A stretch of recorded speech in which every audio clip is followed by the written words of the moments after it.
Hello students, today we are going to study about chapter 13, that is drinking water. We know water is very important for all of us, but water exists in three different forms, that is solid, liquid and gas. In solid form, ice, liquid form, water and gaseous form it water vapor. Where does this water on the earth come from? There is a continuous movement of water between the land, water bodies, and air. Two processes are involved, that is, evaporation and condensation. On rainy days, we see puddles of water on the roads. When the sun comes out, the puddles of water disappear.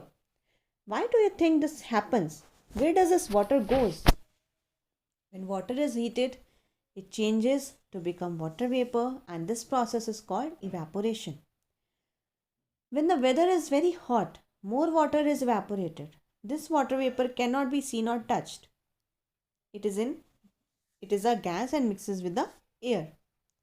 Water evaporates faster when it is windy. Therefore, wet clothes dry faster on windy days. Next, on cooling, water vapor changes back to water. This process of water vapor changing to water on cooling. This process is known as condensation. Dewdrops we see on leaves on winter mornings, they are also an example of condensation. And if further the water is cooled, it changes into ice form. That is the process of water, liquid form of water, changing to ice, that is solid form on cooling, is called freezing. Water cycle. The water cycle refers to the continuous movement of water on above and below the surface of the earth. Due to heat from the sun, water in river, lake, pond evaporates to form water vapor, which rises high in the air. And when this water vapor comes in contact with cool air, it condenses and it forms tiny droplets. These droplets join the atmosphere and it forms clouds. When the clouds become heavy, these water droplets fall on the earth in the form of rain. This process is known as precipitation.